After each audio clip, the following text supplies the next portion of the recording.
In this lecture, I'm going to give you an introduction to the different facets, I don't know how you even say that word, of publishing. So traditional publishing, kind of in our world, is what we would call high content books or high content publishing.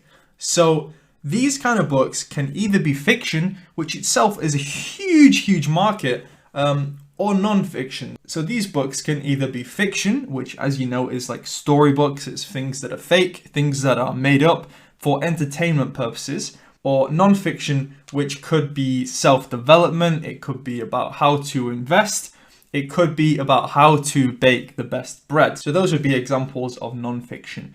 So these books, they usually have quite a lot of pages and they require quite a lot of effort to go into them. So they might have, let's say, more than 150 pages, just for a brief example, or they might have, let's say, 25,000 words at the least. And I would say most books ever created are high content books. If you tell somebody, oh, I bought a book, they're going to assume you're meaning a book like this. They're not going to assume you're meaning like a no content journal or a puzzle book, for example. People are just going to assume these are the kind of books you mean. So I just grabbed this screenshot here from the Amazon charts, and these are the top 20 most sold and most read books of the week. And as you can see, it's split into non-fiction and also fiction. So you can see these are the kind of fictional made up stories that people read for entertainment, and these are like the self-development, these kind of things. So as a quick note, I do love high content, and we have a great week in this program about high content with 2 different strategies. So this is going to be absolutely mind-blowing for you, and it's going to be something you've never heard before, because the way I make my high content books, this is what other people do not do, and I think this is going to really open your mind to what's possible and allow you to create really high quality, high content books. And as it says here, these books are complete legacy. This is like creating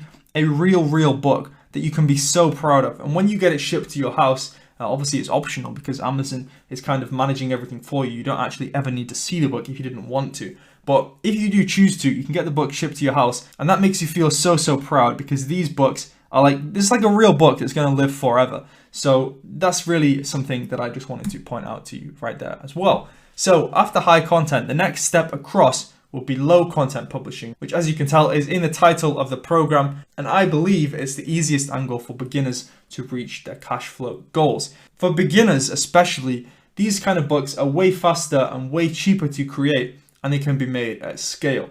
So where it might take you 8 weeks to go from a high content book idea to having it published and making sales, a low content book, you can go from idea to having it published within a day. So that shows you how powerful low content can be.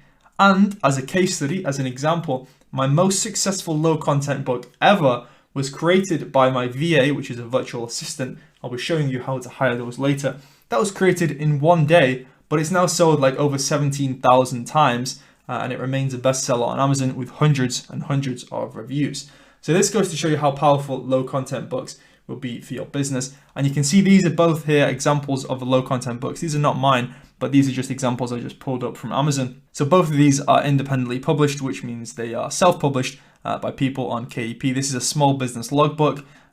This is an incredible book, ranked 30,000. That's selling really well. And this is a little cute coloring book as well, which is also selling really amazingly. So for example, you could just outsource the coloring pages. It's going to take you a lot less time to have a designer draw some coloring pages than it is to write a full novel, maybe a full like 80,000 word fiction book, or a whole book about like how to build a sauna, for example. So this is just for comparison's sake, I'm just kind of giving you an introduction to the different types. So examples of low content books might include log books, activity books, coloring books, puzzle books, children's story books. You could kind of say that's high content, but I think they're quite fast to create, so I would more likely class it in low content. And then you've got quiz books, etc.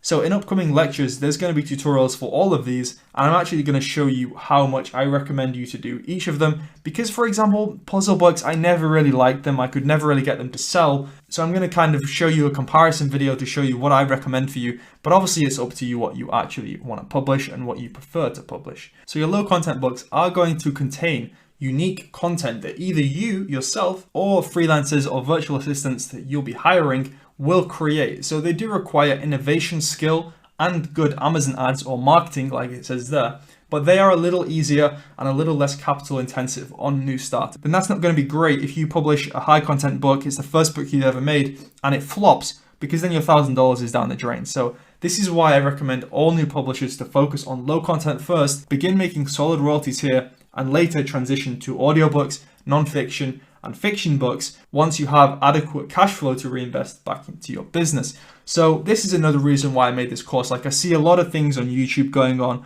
people just making terrible suggestions, or other YouTubers who, let's say, are not making very high royalties, and they're recommending you to do all these things. And it's like, why are you taking advice from these people if they've never done these things themselves? So we should stop ranting for just a second, and I've got 2 more slides here. So the third branch across the publishing world is no content books.